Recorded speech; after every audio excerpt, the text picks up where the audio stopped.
Welcome, everybody, to the Hounds Tales podcast. This is your home for field trialing and deer dog hunting. It'll be stories and discussions on the world of dog hunting. So let's drop the gate, cast your hounds, and get ready for another episode of the Hounds Tales podcast.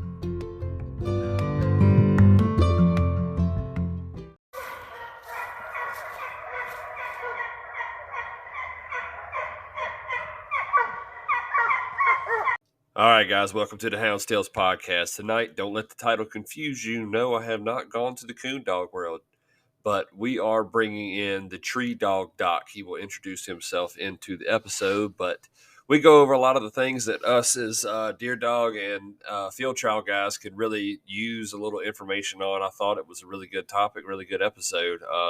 We talk about hydration. We debunk some old theories and maybe some new theories, maybe some things we are doing that may or may not be working, or just some other ideas that we kind of talk about, and we also go about things to avoid and advice at the end that he can give us as a veterinarian getting into the field.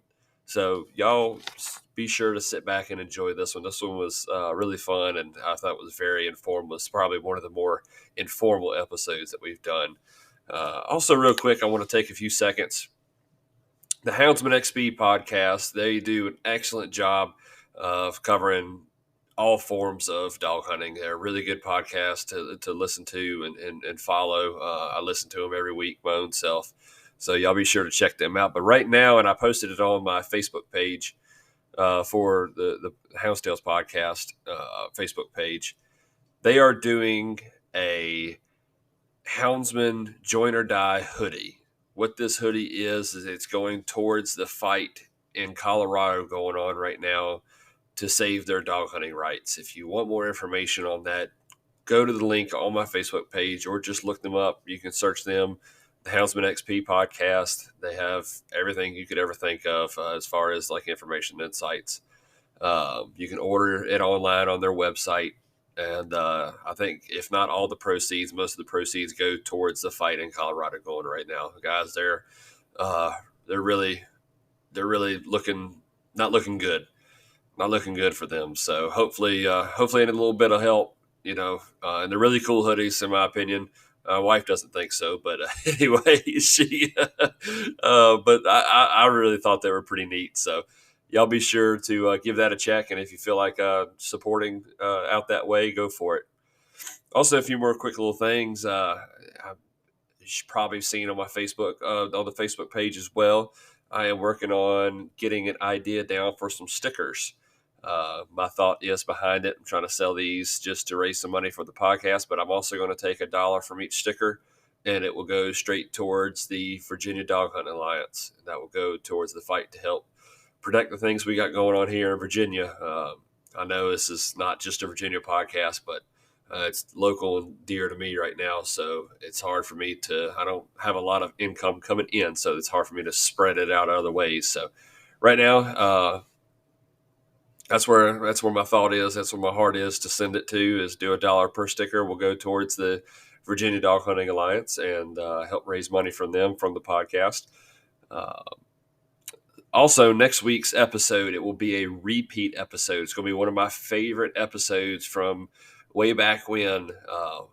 One of the ones I actually go back and listen to just to hear the conversation and really enjoy it. So we're going to do a repeat episode of that since the New Year's coming up and Christmas and holidays and all that kind of good stuff. So on the agenda for next year also, I got big plans for this. I know I've been saying it, but I've been working a lot in the background, trying to get stuff up and going, trying to get things ready. My plan is, and I've been doing a lot of recording. I've got a lot of recording equipment set up and ready to go for the deer hunting season. Been doing a lot of shooting, so it takes a while to edit those things. I got some other stuff I can't quite announce yet until it gets official, but we're working on bringing y'all some cool stuff. And this won't be just for the deer dog worlds, and we'll try to bring it to the field trialing community too. So videos will be coming for the most part for next year. Also, guys, I got something big in the plans for next year for hunts. I don't have everything officially set in stone yet, but let's just say we're going to find the fastest foxhounds We'll put it to you that way. You're going to have to earn it. It's not going to be a luck of the draw, one hunt deal. So y'all be ready. Be on the lookout. I'm hoping to have everything pretty well set by the end of next month. By the end of January, I'm hoping I can announce it and have that all set in stone and ready to go.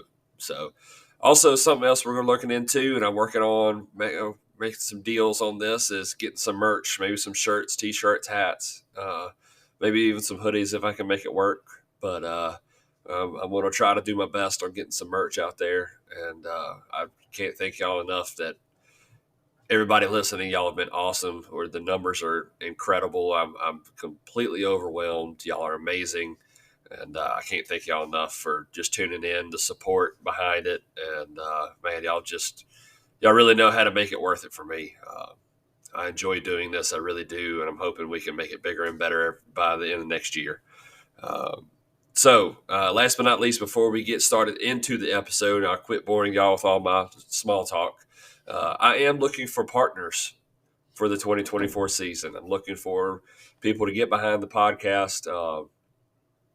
If you want to donate or become a partner, y'all hit me up on my Gmail. It's houndstalspodcast@gmail.com. You can also just hit me up straight on Facebook, like a lot of y'all do, or you can go to our website, houndstales.com, and there's links in there to be partners with us. If you're a business out there and you're looking to maybe partner up with the Houndstales podcast, y'all feel free to hit me up. Just looking for things. I want to be able to do more, and we're going to, everybody, I know everything's tight right now, but it's hard for me to put a lot of personal money. I'm putting as much as I can towards it, but any partnerships would be greatly appreciated. That's for sure. So if y'all listening, you want to get involved, please do hit me up. Let's talk. So without further ado, guys, and also Merry Christmas, everybody. I hope everybody has a very Merry Christmas and a Happy New Year. And we got some pretty good episodes already lined up and recorded for the beginning of 2024. So y'all sit back, enjoy. Welcome, everybody, to the Hounds Tales podcast. Tonight I have a special guest with us, Mr. Taylor Young. How you doing tonight, buddy? Doing good. How about yourself? Doing great. Just trying to get through this work week and get to where we can go try to put some more deer in a bind this weekend. There you go. I'm on with that. Right. So your nickname is, or what everybody can find you on Facebook is the Tree Dog Doc. So why don't you give us a little bit about yourself and, where you're from and where the Tree Dog Doc come from? Sure. Well, I am from Rocky Mount, Virginia, and grew up between there and Roanoke. I grew up hunting and doing about hunting for anything you could, not with a dog, with my dad. And he grew up duck hunting, had duck dogs and had bird dogs back when we still had quail to hunt in that part of the state. And as those kind of faded, he got rid of his hunting dogs. And as I got older, I started looking for a dog to hunt with. And without birds, no ducks, we can't deer hunt in that part of the state with dogs. So that's when I started looking at coon and squirrel dogs. And a guy introduced me to curs and squirrel hunting with them. And I got my first dog in high school, and coon hunted and squirrel hunted her all throughout high school, first couple of years of college. And then went to college and decided I was going to go to vet school, and that kind of killed my hunting a little bit. And so she went to live with a buddy, and I was consumed with school for many years. And as I finally got done with that, I knew I wanted to get back into it. And so when I graduated a few years ago from Virginia Tech's veterinary school, I got another dog again. I've been trying to get a tree dog started again the last few seasons, and that's what I'm focusing on again is coon and squirrel hunting. But for my job now, I was a veterinarian in private practice for a couple years over in Bedford County, and I did a little bit of everything, just cattle, horses, dogs, cats. And I recently transitioned into a job actually with the state here working in a diagnostic laboratory. So a little bit out of the private practice game, but I still get to do plenty of veterinary medicine. Yeah, it is a cool job, and better hours and better hunting hours. So I get out a decent time in the afternoon and take care of the kids and go coon hunting at night. So it works out pretty good. There you go. You can't ask for much better than that. That's right. So how long were you in school for? How long does that kind of schooling take? So you've got to have some undergrad courses towards it. Virginia Tech doesn't require you to have a full undergrad degree, but most people do have a full 4-year degree, and I did. And then after that, it's 4 years of veterinary school, and there's no way around shortening that. It's the full 4 years. Right. So you've got 8 years at least after high school of education. Man, that pains me even thinking about being in school for that long. Me too. Yeah, yeah. Hey, but it's all worth it in the end. Sounds like you probably got a pretty good little setup going, and it's all looking up for you from now on. That's right. And, if it's something you love, I mean, veterinary school was hard, but it was a lot of fun too. You're just around stuff that you like all the time.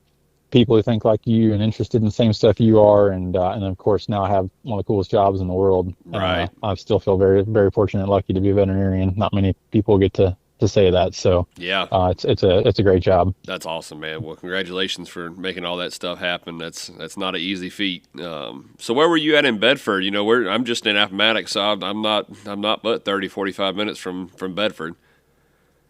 Yeah, I was at Riverside Veterinary Oh, Hospital. They're okay. actually right there in Good on 460. Yeah, I know Yeah, exactly what you're and talking about. yep.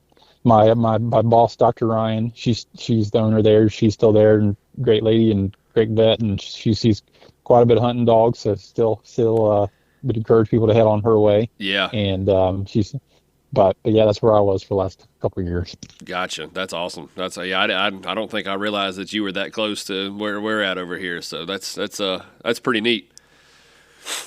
So I know you kind of Yeah, touched on absolutely. it a second, but I guess just what made you get into the vet field, and what made you pursue that? I think for me, so I grew up in Roanoke till about middle school, and then we moved out to Rocky Mount. We moved onto a farm, and I'd always had dogs. Like I mentioned, Dad had hunting dogs, and we had some house dogs too. But then when we moved there, we got into some farm animals, cattle, horses, a little bit of everything else, and being Right, around that. And really just seeing our vet come out and do things. He taught us how to castrate our meat pigs, and watching him give shots and watching the vet come out and pregnancy check our horses. I just thought that stuff was so cool, right. and knew I wanted to be involved with animals. And I went to undergrad for a little something different, but I just couldn't get the vet idea out of my head. And so just the draw for me was I really enjoy the science aspect. I like being around the animals, and for me, I really love making the diagnosis. It's kind of like a mystery every time, figuring out Right. why is this animal sick? What's going on? And using the different tools we have to figure that out and finally figure it out. I mean, that aha moment every time is just still fun every day. Yep, So I get it. I get it. I'm a mechanic by trade, so I get the whole quote unquote diagnostics of what you're working with and what you're working on, and when you figure it out, it gives you that satisfaction of knowing that you can do that kind of thing. So I totally get that. That's awesome.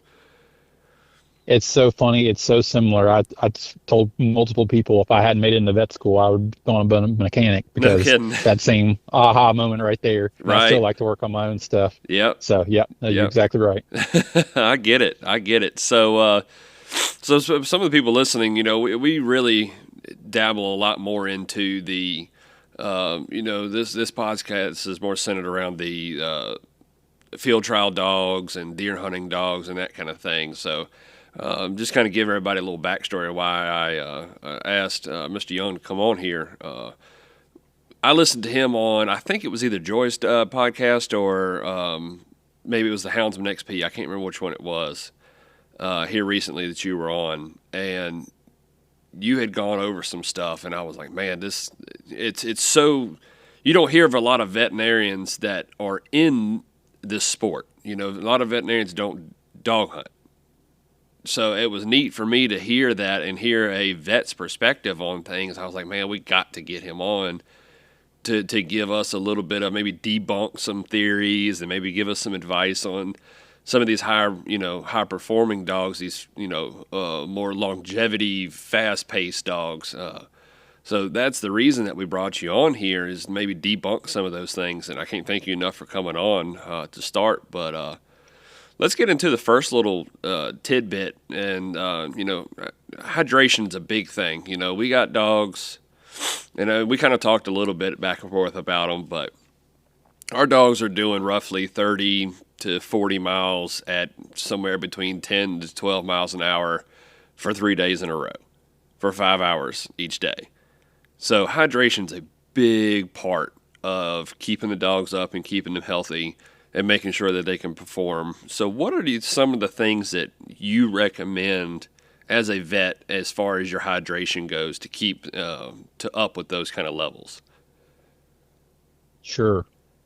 Yeah, those numbers are certainly a lot higher than a lot of the dogs that I'm running with. Coon dogs get out in the woods and go, but a lot of these curs are kind of more stop and go, and so your dogs are a lot more on the endurance athlete side of things, more similar to our bear dogs. But Right, right. you're talking mileage numbers like you're getting closer to sled dog territory and things like that. Yeah, yeah. Um, and so I mean they're definitely extreme athletes doing that kind of running. So the biggest things, I'm always a fan of harping on the simple, bedrock things before we get into fancy supplements and pills and all these other things that you might be tempted to try because Right. it's quicker and easier. But the foundations are the most important thing. And so, always starting with just things as simple as keeping water clean and fresh. You hear that and you just kind of, okay, yeah, clean, fresh. I get it. Just clean and fresh. But really keeping bowls clean, making sure that water hasn't been sitting in your truck jug for the last 6 months and is old and stale. Making sure that the water is palatable, as in, it's not freezing cold on a cold day and they're already not, likely to want to go after that. Right. So anything you can do to increase palatability, making sure they're wanting to drink that is going to be big. Because I don't know about you, but I've had dogs that they just don't want to stop and take a drink. They're Right. just ready to go again, Yep. right? And they're just ready to go hunt. Yep, And so absolutely. anything you can do to encourage that drinking, and those few things are definitely where to start. Making sure they've had good water access, especially this time of the year. It doesn't get that cold here in Central Virginia, but still Right. cold enough to freeze bowls, Yep. and so making sure that they've got constant access to where they're not having to gorge themselves Right, at any right. one time.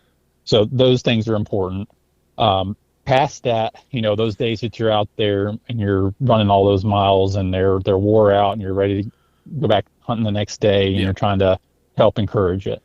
Um, so I actually got this off of the Houndsman XP podcast, and there's a guy that came on there. He's a veterinarian. He was in the nutrition world for a long time, and he also does sled dogs. His name is Dr. Arlie Reynolds, and he got on there and did an episode about using a couple different supplements, and he turned me on to this idea. And he is using a couple things. Number one is glycerin before it to help encourage hydration, and then he's using maltodextrin after to help encourage again the hydration. And I would honestly just recommend going and listening to that podcast. And he goes into much greater detail and is more knowledgeable on nutrition than I am. But he goes into how and how often and how much to go and use those things. And the idea is that just those two different ingredients do a little bit different things to encourage hydration before and then kind of replace the water into cells after running. And so by using those with the proper timing and dosing, they're really good for those days where not just your average hydration needs, but they've really been pushing it and you really need to pump the water into them. So those are two things I would go and check out. When you go and try to find those things to buy them, Google glycerin or maltodextrin for a dog. It's hard to find where to get it, but you can actually get it from a company called Dogs Are Treed, and they've kind of done the work for you and made it into smaller amounts that you can go and buy and use, because you're not going to just find this stuff on a PetSmart shelf to go and pick up, so to speak. Gotcha. But those would be some really good ones. My Right. dogs, and a lot of dogs don't really need that as long as you're feeding a good quality food and getting regular water in them. Right. But for the dog running like you are, Yeah. those would definitely be things I would check out. Okay, I got you. Now, is that like in a liquid form? Is that what that comes in? You just kind of mix it in with the water, or is that like a pill or like a tablet or something like that? How does that come? Yeah, if I've got it correctly, the glycerin is in a liquid form and the maltodextrin is in a powder, and both of them you just mix in with water. Gotcha. and they just drink that up. I gotcha. Now I know a lot of people, and let's see if you can debunk this or say yay nay. A lot of people talk about doing Pedialyte. They'll put Pedialyte in the water and kind of mix it in there. It gives it a little bit of flavor, and it also, I guess the theory behind it is if it does good for humans, it does good for dogs. Is that something that's correct, or is that we need to debunk it and not promote that kind of thing? So I wouldn't necessarily say it's wrong. What I would say is that, we do this a lot. We say, well, if it's good for people, it should be good for animals. And we're totally different species. And so our needs are different. The difference with us and dogs is that dogs, when they are getting dehydrated, they are not losing a lot of electrolytes like we are. Because when we get dehydrated and we sweat, we're losing a lot of electrolytes in our sweat. But dogs are not sweating. They're primarily panting to get rid of their body heat. And so they're primarily losing just the water. Okay. And so using Pedialyte and trying to replace electrolytes is really not necessary. Okay. But the idea of using it to try to encourage them to drink, nothing wrong with that idea. Right. The things that I might turn to instead would be using something like a low sodium, beef broth or chicken broth, something like that, just as a flavor to put into the water. Gotcha. And then you need all that other stuff. And you can also to encourage more drinking, people will talk about floating their food. And when you put the food and feed them, put water in it to kind of help absorb some water in there, and they get some extras. That would be another way to kind of bait them to drink more water. Yes. Yeah, but the Pedialyte itself is not necessarily necessary. Yeah, the floating, I've never heard that term used, but that's something that we started doing this year is, right, probably about the week before a 3-day hunt is we start mixing water in all their food, and it seemed to really help their levels of hydration. The skin popped back every week. Every day of that weekend that we were at that hunt, and it seemed to pop back really good, and they seemed to stay hydrated a whole lot better. I guess, like you said, that seemed to really make a huge difference for us. Yeah, and it's so easy to do, and you don't have to need anything special, buy anything extra. You already got the food, you got the water, and that's it. Encourage them to get them in. I'm definitely a fan of that. Yeah. Now, and I'm sure this is probably just a simple question, but the pulling the skin up and watching it snap back, that is the correct way to look for hydration levels in a dog, correct? Yeah, great question. So we usually look at a couple things when we're checking hydration levels. A good thing to learn how to do is to get your dog used to putting your fingers in their mouth and peel that lip up, and you can kind of run your finger in there once they're done panting and hacking and stuff, and make sure that if those gums are getting tacky, that's a sign of dehydration. And get used to just when you go and check your dogs in the kennel or whatever, doing that with them, and you kind of get a feel for what's normal. It should be nice and moist and wet when you go to run your finger and touch on their gums. So a dog that's getting dehydrated, you definitely can touch that, and you can feel your finger kind of sticks a little bit. And then, looking at skin tint. So usually if you can see a skin tint, so the easiest place to do is probably over the shoulders. You go and you pick that skin up, and it should just instantly snap back if they're totally fully hydrated. If you can get a skin tint of anything, just even a couple seconds, they're already at least 5% dehydrated. And so they're already, pretty significantly dehydrated when they're getting to that point. Right. But yes, if they've got a skin tint, you're already there, and you really need to work on trying to get that back. Gotcha. That makes sense. And that's, it's one of them things that everybody's always taught. And I just like, man, I need to make sure that is the correct way to do that. So that's good information, man. I definitely appreciate that. So let's get into some of these debunks. Like I said, we run these dogs run a lot of miles, and a lot of the dog food that you're feeding is, 24 to 30% protein. One of the thoughts behind the high protein levels is that the high protein level is damaging, I think it's kidneys, if I remember right. Is there any truth behind the high protein levels and causing harm to the kidneys? So, to my knowledge, there is no known cause of protein actually causing damage to the kidneys and causing chronic kidney disease.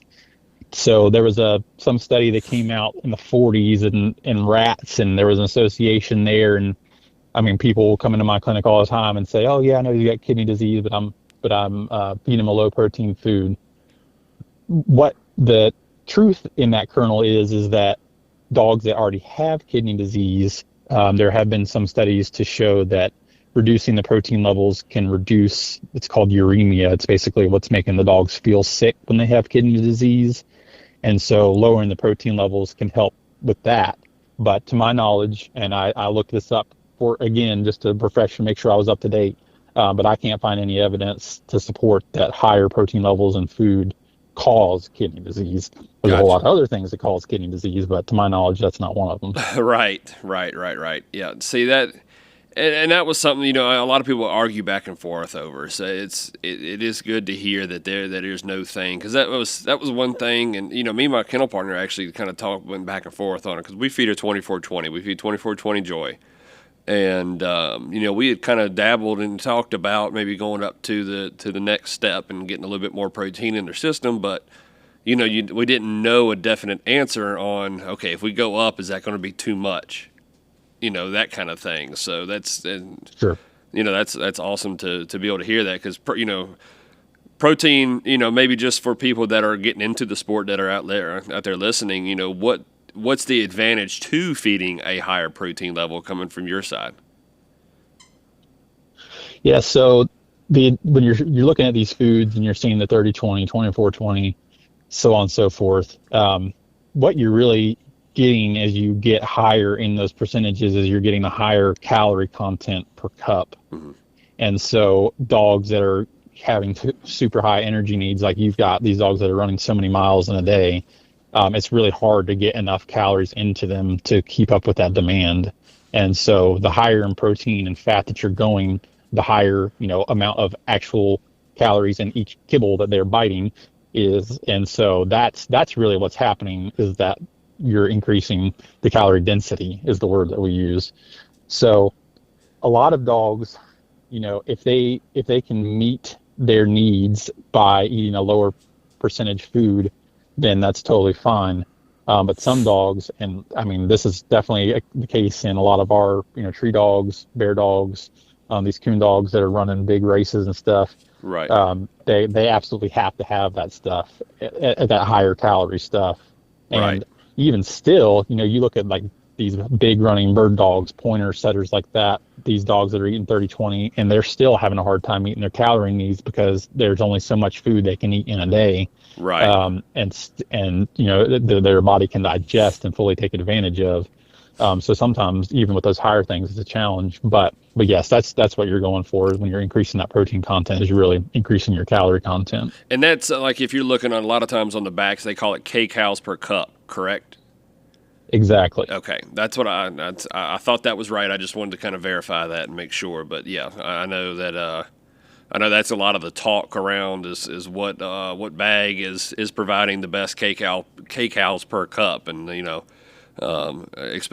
least around our world and stuff like that. So, but no, that's good information. So the next one I got a question on is, we use like a muscle rub. It's a liniment. You can find it at Tractor Supply a lot of times. Some people get it some other places. I don't, but the stuff that we use is for Tractor Supply. It's, the theory behind why we do it is to help relax the muscles. Like I said, there's a lot of miles put on these dogs each day that we're running. So one of the great debates is before or after the run. What is your advice, or are we just wasting our time putting this liniment on them? Yeah. So I told you I grew up around horses, and I grew up around and I'd worked on horses and stuff, and so using liniment on them is super common. Well, and that's that's actually on the bottle, that's what it's for. It's right. For horses. So right. Yeah. I've honestly never heard of anybody putting it on a dog. I'm not going to say it's not doing anything, but I that's not something I would have ever thought of to recommend. And I guess you guys are seeing just the soreness and stiffness is what you're doing it for. You're Correct. Not seeing, a lot of horse people will use it because they're getting kind of puffy and and kind of getting some edema, some kind of fluid buildup in their lower limbs and stuff. Right. That they're kind of trying to draw out, but you're not seeing that. You're just seeing the soreness. Exactly. Yeah. Yeah. Yeah. The soreness and the stiffness, like I said, in those miles, I mean, some of these dogs go out, they finish up the day and, they're laying down for the rest of the night. Once they're done with that 5 hours for the most part, they're sitting in their kennels and they're going to be laid down and resting until the next morning. So I guess the thought process behind, at least the way my thought is, I do it after the run. When I get them in the kennel, I let them get their water, I let them get rested, I let them sit for a few minutes, let their body temp cool down, and then after they get good and cooled down, that's when I apply the liniment.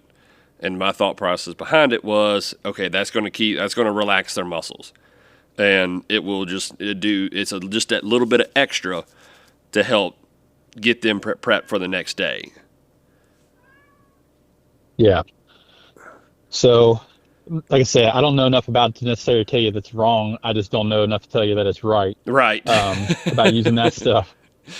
I got you. Muscle sore. What I can say is muscle soreness is just like us, right? And right. If you ever worked out for sports or something like that, or if you've been on a long walk or run, it's lactic acid that builds up. It's a byproduct of muscle, metabolism. And so really what takes care of that is time, right. And rest, like you already mentioned. So letting the dogs have a good rest, have plenty of downtime in between, making sure they got good bedding, good nutrition to help rebuild that muscle that's been broken down over the day. Those things I think are going to be most important, and making sure that you're focusing on that. Gotcha. Now, doing massaging them and stuff like that, I am laughing at the thought of seeing a hunting dog guy sitting out there and giving his dog a massage. But there is some truth to that kind of stuff. Yeah. And so, there's a whole world of physical rehabilitation in veterinary communities now. There's specialists that are focusing on this kind of stuff. And there's absolutely something to that, just like there is in humans. So that part, you probably are getting some benefit out of them. But I don't know about the liniment itself, right or wrong. Gotcha. I understand. Yeah, it's real funny, getting into the field trialing sport. I saw people doing things with dogs that I never thought I would have seen these houndsmen doing, and I'm like, man, these guys are actually really caring for these dogs, and it turns out it seems like it helps. Like you said, I mean, after a run, we'll get them up and we'll literally take the liniment, rub them down, massage them. All the muscles, all the important muscles, rub down their back and stuff like that. It is kind of funny thinking about it now, and in the background of things, that it is kind of funny seeing these houndsmen do that. But yeah, their wives are probably wishing they'd do that to them, right? Right. That's why we keep them at home. No, I'm just kidding.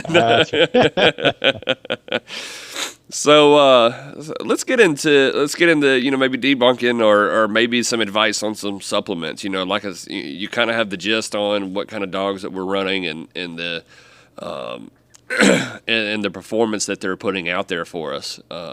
What kind of supplements are you seeing out there that would be good for us guys that are doing this sport?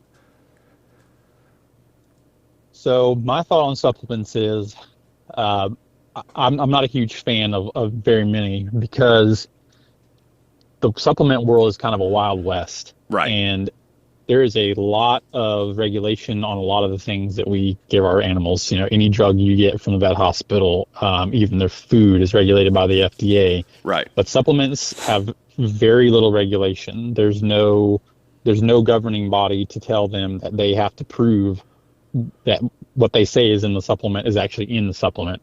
And there's nobody saying, hey, if you say that you have this on your label, then you have to pass this test. So the problem is that then, these supplements a lot of them are so dang expensive, and you're spending all this money trying to help your dog out. Right. And it's not really doing anything at all, or at least it's not proven to do anything. And so what I always encourage people to do is, man, that money you were going to spend on that supplement, put it towards a higher quality food. And so, the nutrition world, we could spend three podcasts talking about nutrition and dog food brands and stuff like that. Right. But what I would say is, to a degree, the more you spend on your food, usually the higher quality you're getting. And now that does not count walking into PetSmart and buying the funky kangaroo meat that Yeah, may yeah, yeah. have started feeding and stuff like that. But from Right. the major, well-known, well-long, trusted brands, the more money you spend on there, usually the better you're getting. And so that's what I would always encourage people to do is spend your money first on buying the best quality dog food that you can afford, Right. and focus there. Gotcha. The supplements maybe that do have some evidence for them. So there's quite a good evidence about using like omega-3 fatty acids. Usually that's in something like fish oil. Right, right. And there's been multiple different positive benefits for skin. Dogs that have allergies, dogs Yeah. with arthritis, Right. things, a couple different things that the fish oil does, and that I'm a fan of that, using that if necessary. And there's different guidelines for how much and how often you should be giving that, depending on what you're trying to do. And there can be too much of a good thing. Right. So I'd encourage you to talk with your vet about that and what you're trying to do. But that's not a bad one. And then especially for like these older dogs that are starting to put some years on them and getting some miles, Right. a joint supplement from a quality company that has a good reputation and has proven to have what they say is in there.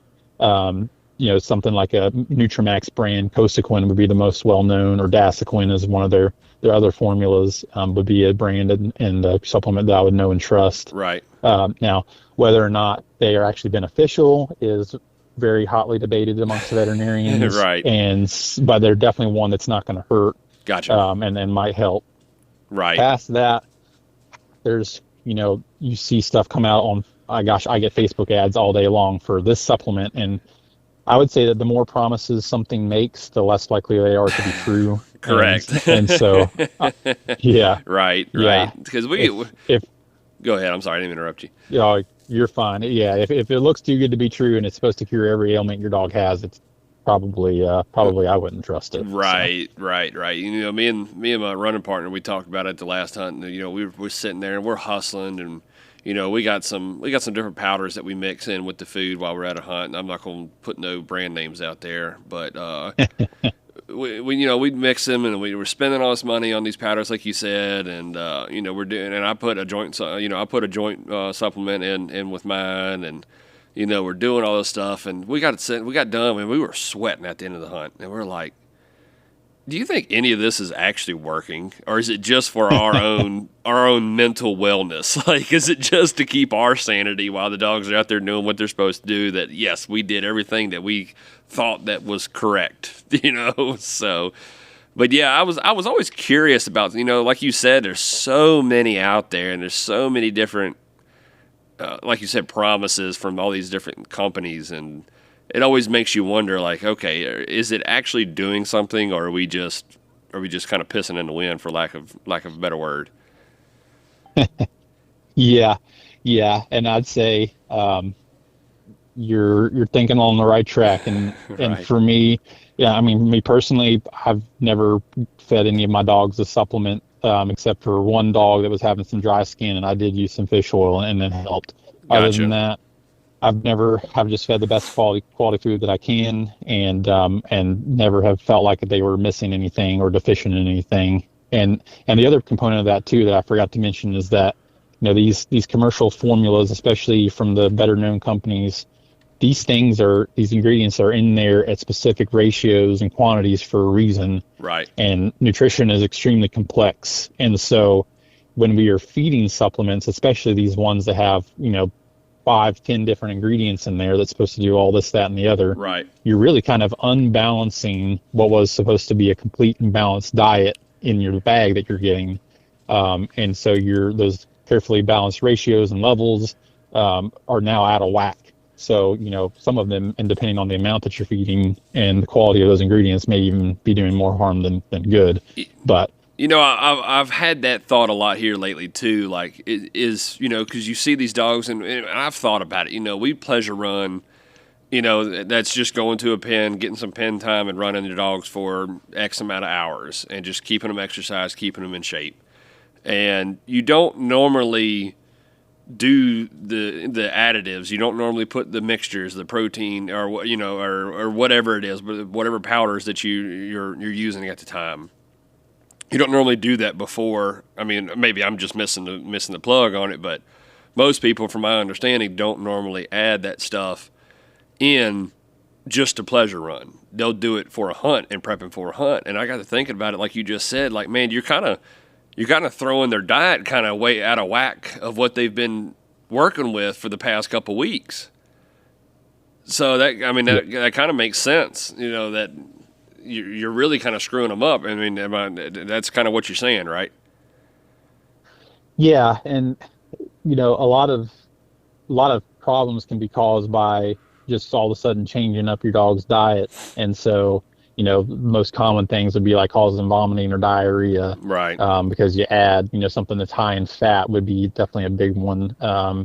Or, yeah, you're just causing just general stomach upset, just like me or you, if we just all of a sudden, drastically changed our diet. Right. And so then you start that up, and now you're shooting yourself in the foot again, because like you mentioned, hydration is huge. Well, right. They got diarrhea, they're really getting dehydrated fast. So yeah, even just from that basic aspect of just changing their diet, would always encourage it to be done slowly and gradually, and just randomly throwing in a supplement when it's time for hunting season would definitely be a way to mess that up. Yep, that makes a ton of sense. I'm gonna throw this one on you too. I just thought about it as we were talking about it. A lot of people, and I'm not gonna say a lot of people, it's starting to kind of dabble into this world now. Is using I'm trying to read it. I got it pulled up online here. It's a fish meal. So it's a high protein count fish meal, and a lot of people are mixing it in with the dog food. Is that something that you've ever heard of, or is there any thoughts on that kind of stuff? I would say I have not heard of people doing that. Right.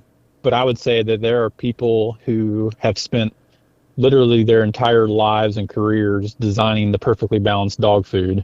I mean, right. Gosh, right. Yep. think about how much science and time and money has been spent from these big companies like Hills, Purina, Yep. Royal Canin, all these guys that have tried to fine tune these diets, and then here we come along with some random ingredient we read about on the internet and right. say, "Hey, let's throw this in here. I'm sure this will work." And let's.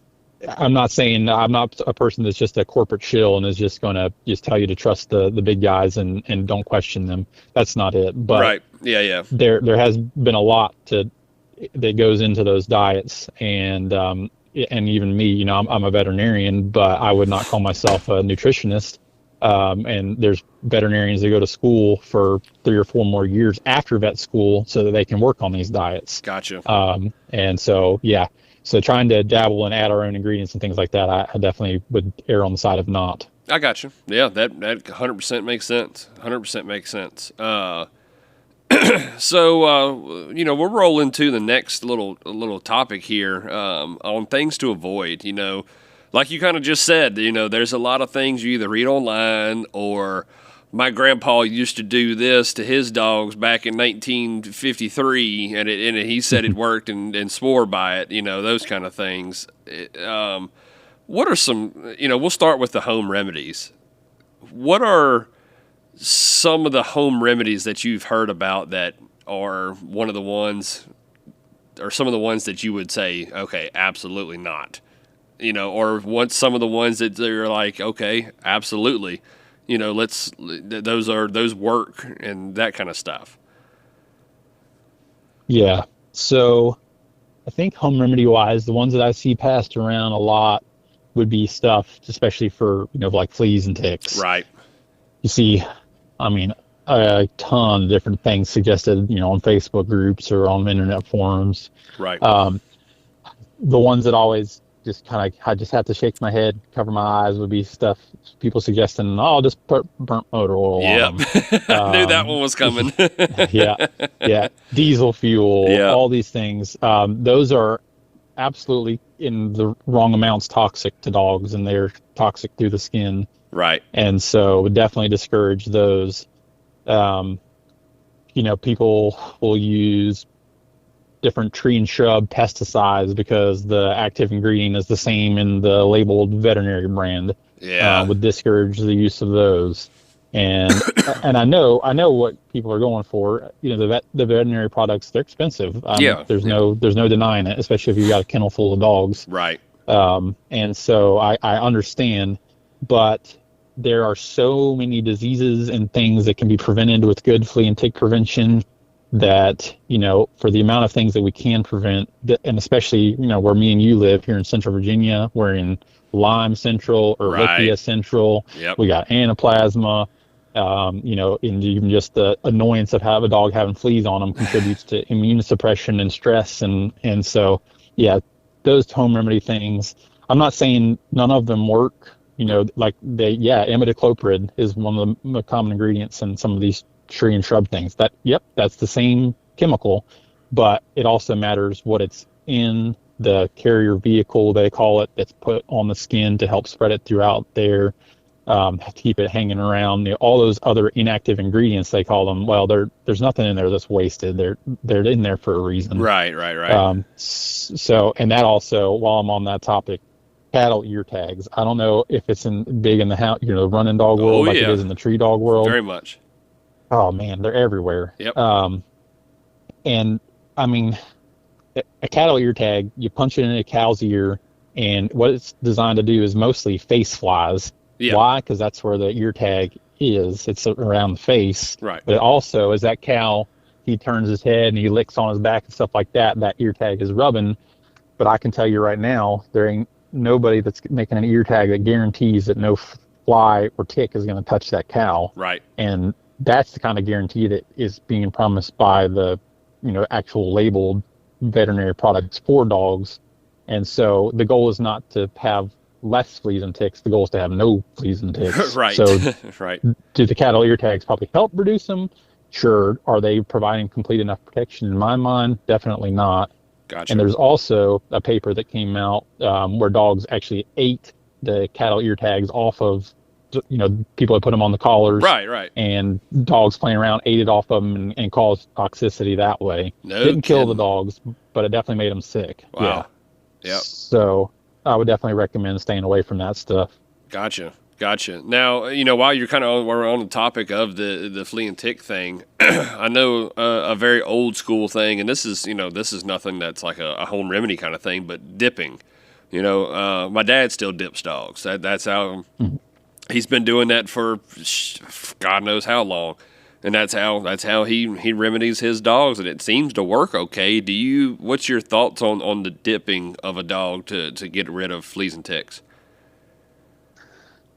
I wouldn't say the dipping is wrong. A lot of the dips carry an ingredient in there like permethrin or something that is still used in lots of different insecticides, including ones for dogs. Right. The problem with dipping is that effect is great the time that it's happening, but then it's constantly losing effectiveness over time. Right. And again, the goal is not to kill what's on there and try to keep a low manageable amount. In my mind, with the good drugs that are out there anymore, the goal would be to have not a daggone flea on your dog. Right. And if a tick hops on there while you're out hunting, he dies before he can do any damage. Yep. And so the dipping, I will say that I think some of those external things, in addition to your good quality baseline control, are helpful. And I'll spray during, when I'm running during warm weather. Right. I'll use a topical spray to help keep and repel stuff. But as far as the dipping being like your only thing that you're relying on, I would encourage using something that's going to provide a more long-lasting, consistent effect. Gotcha.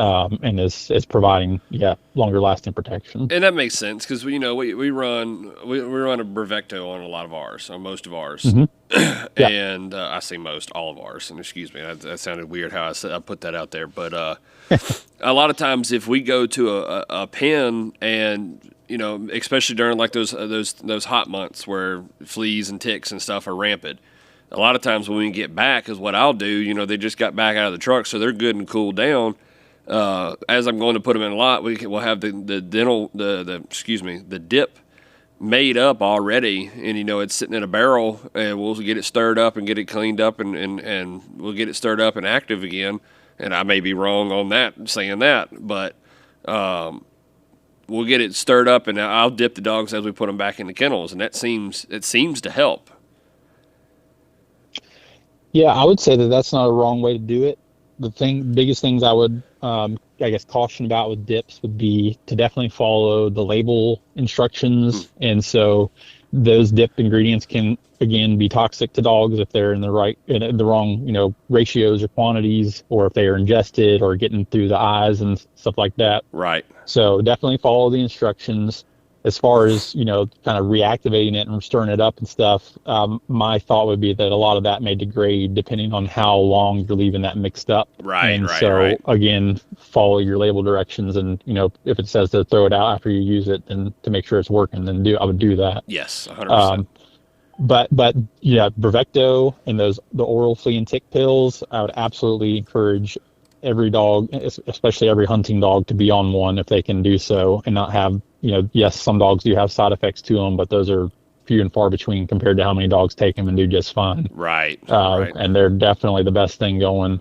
That's what my dogs are on, is an oral flea and tick pill and heartworm combo pill. Gotcha. And yeah, that stuff works great. But yes, using a topical to help kill what's there, yep, I think is a good adjunct to it. Gotcha. Yep, that's awesome. So next thing I want to kind of dive into a little bit is, and if you're not comfortable putting this out there, feel free to tell me to exit, and we'll skip to the next section. But there's always the great debate of the dog food brands, and then, like you said, we could probably do a whole episode on the positives and the negatives of some of these dog foods.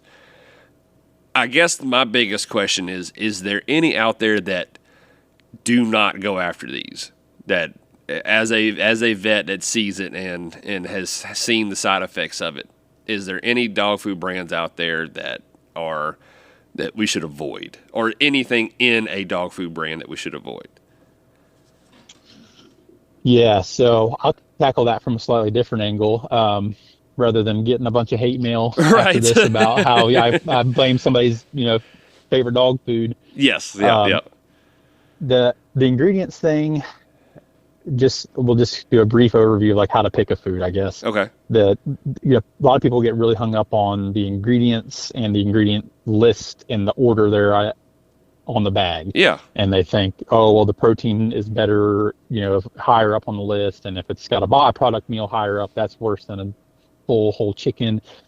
And that's not how you want to evaluate a quality of a dog food. And that ingredients list is listed in order of how much of that is in there on a dry matter basis. It's not a measure of how good or bad the food is. Gotcha. Now, if you go to dogfoodadvisor.com, they'll tell you it is, but that website is run by a dentist, a human dentist.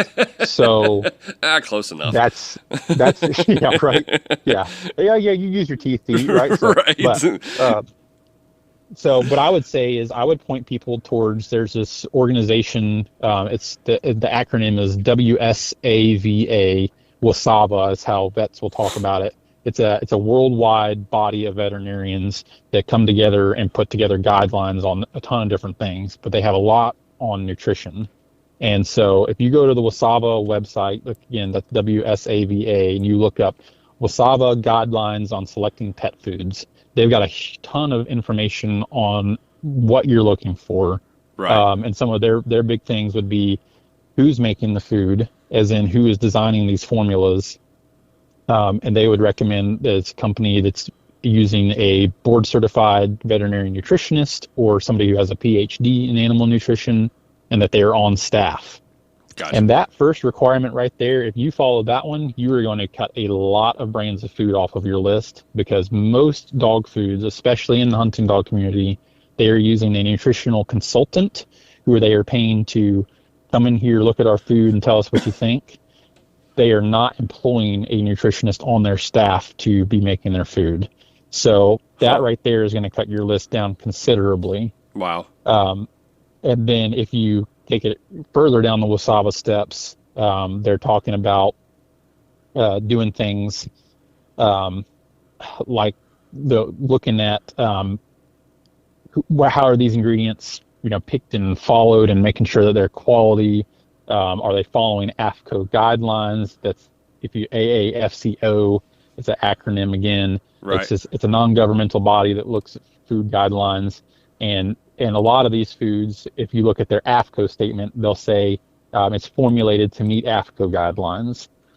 Pretty much any food that you're going to find says something like that. Well, Right. the higher quality foods are going to say this formula has been shown to meet AFCO guidelines with a feeding trial.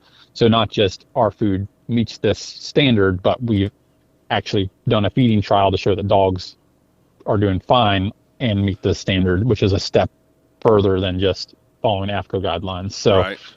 So making sure they've got a nutritionist that's actually formulating their food, and then that they're doing the AFCO guidelines at minimum, if not, doing feeding trials. You're like I said, cutting down a huge list of foods that are not going to meet those qualifications. Wow. And I can feel comfortable making those recommendations because it's not just me as a veterinarian. This is veterinary nutritionists and experts in the field that are pointing to these guidelines. That's something I know and trust. Now, is that something you can like just Google, like those those lists? Is that something you can just kind of look up online and find? Yep. If you Google WSAVA, like I say, people call it WSAVA. If you Right. Google that and Google pet foods, you'll come to their page, and there's a ton of info on, FAQs and myths about pet food, reading the pet food label, guides on selecting pet foods, and they're very brand oriented, like Gotcha. I'm trying to be. They're Right. trying to say, how do you look at a food and evaluate its quality? Gotcha. Yep. No, I don't blame you one bit either. But no, that's awesome. I didn't even know that a site like that existed. So that's pretty neat that they actually have that out there for the public to see and be able to use, and that maybe that people listening can look towards that and maybe see whether or not what they're feeding is meeting these requirements or these lists and that kind of thing. So that's pretty cool, man. Yeah, absolutely. So the $1 million question is, what kind of dog food are you feeding? I feed the same food that I fed before vet school, and going to vet school just convinced me even more of its quality. I feed Purina Pro Plan, and I know as soon as I said that, people went, "Oh, that stuff's expensive." Yes, yes, it is expensive. Right. However, if you did the math, and I was thinking about it before we talked, I just looked up a supplement from a pretty well-known hunting dog supplier that they've come out with recently, Right. and that stuff is $35 a month.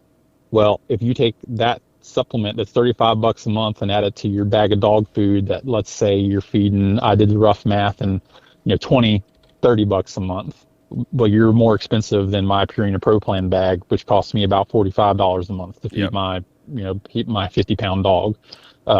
So yes, it's expensive, but if you are feeding the high quality dog food, you really shouldn't be needing all this other stuff, and you probably will save money. Right. But yeah, Purina Pro Plan, Royal Canin, Hills, Eukanuba Iams, those are some well-known, well-trusted brands of dog food. Right. That pretty much any veterinarian would feel comfortable recommending. But yeah, I feed Purina Pro Plan. Gotcha. And have never had a problem with it. That's awesome. I've always heard really good things, and trust me, I feed Joy, so I hear the argument all the time of, oh my God, it's so expensive. How do you afford to feed it? But I'm huge, like you said, and I don't know what your thoughts are on Joy or not, but from everything I've seen, it's been really good food, and I tell them, I don't have to feed as much, like you said with the Purina.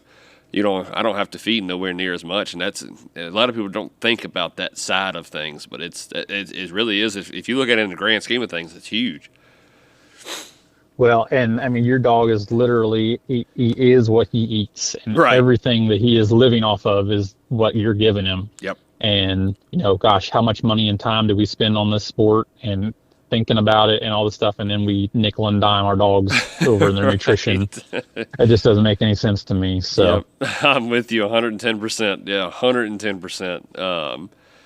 So, we're getting kind of close to the hour mark. So the last closing topic I want to talk to you with is somebody that's out there listening and we'll do a double tap on this. We'll start with getting into the hound dog world and the sporting dog world. What is some advice that you can give them for somebody that's getting in?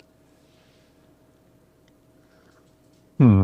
As a veterinarian, I guess I would say, you know, once you've got that dog, and you're ready to get started, and you've got your own pack, the one dog, whatever but many it is, Right. the first thing I would do is get established with the veterinarian and start to develop a relationship.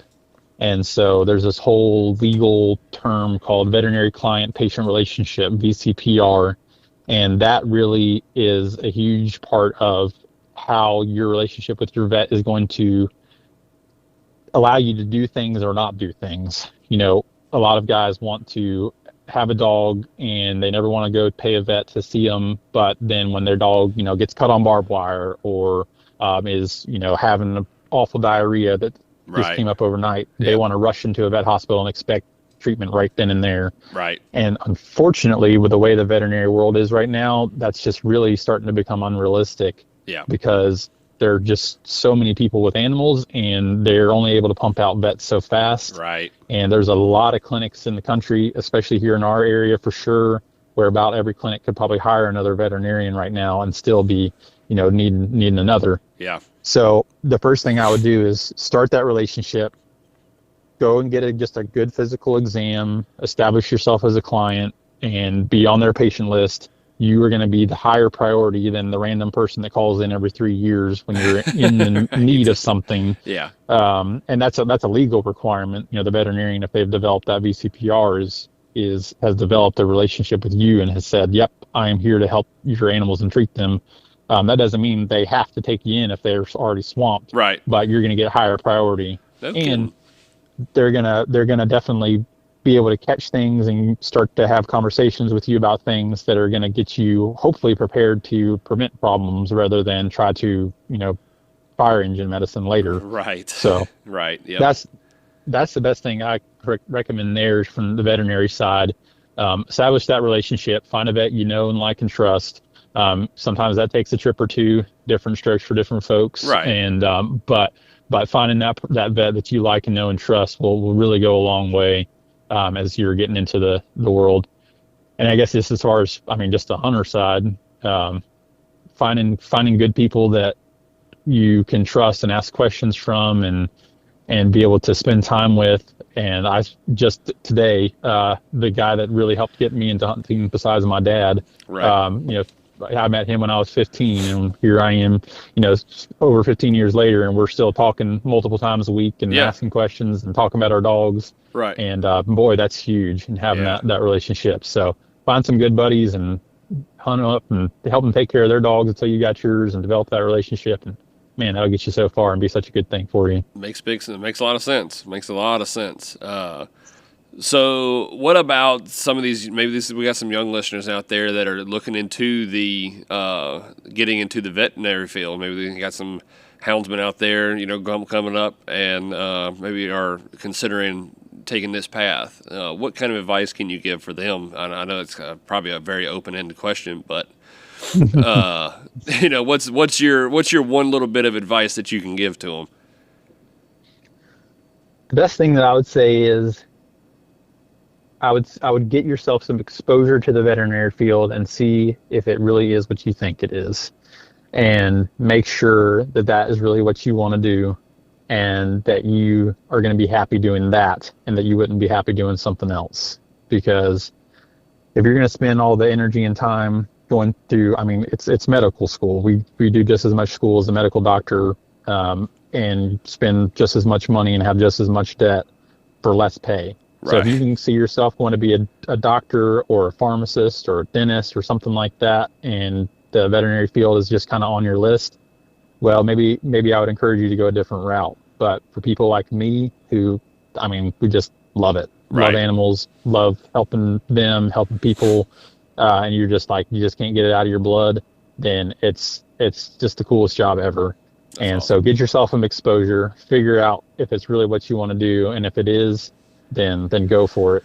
And I couldn't encourage you more to do it if it's the right fit for you. Awesome. Well, there's a lot of good advice in this episode, and I really cannot thank you enough for coming on. I'm going to put you on the spot one more time. Is there anybody out there that you need to thank or or want to mention and give a shout out to before we close up? Gosh, I I definitely told you wouldn't it was on be. the spot. Well, my problem is you want to keep us under an hour. The list would be so long of people who have supported me and helped me. And, of course, like probably anybody you'd ask this question in this kind of community, my dad is huge. Right. Still my biggest fan and supporter of getting me into vet school and hunting and just, I mean, everything I do is modeled after him. And so him for sure. My wife is I wasn't going to veterinary school when we got married, and she was my biggest supporter through it. And we had kids during it, and she still puts up with me going to work and going hunting, and doesn't give me too much grief about it. So she's awesome, and I have to thank her and gosh, so many colleagues and friends that have been a big support to me. And like I mentioned, my buddy that's still my hunting mentor, and just people that have had an impact on my life would be too long to get into. But Right. if you're listening to it, you know who you are, and I appreciate you. Awesome, man. Well, like I said, man, I can't thank you enough for coming on, and I appreciate you kind of debunking some things and talking on some stuff that I'm sure a lot of people out there have had questions about for a long time. So you definitely cleared up a lot of things. Man, just like I said, I can't thank you enough for coming on. Yeah, absolutely. It's worth what you paid for, but no, I'm happy to do All it, right. and we happy to do it. And I love hunting dogs, and we might hunt a little bit different dog, but the principle is the same. And I'm glad to hopefully I can help out some members of my community. Absolutely, buddy. Well, everybody out there listening, I hope y'all enjoyed it, and we'll catch y'all on the next episode. All right, everybody. Happy hunting.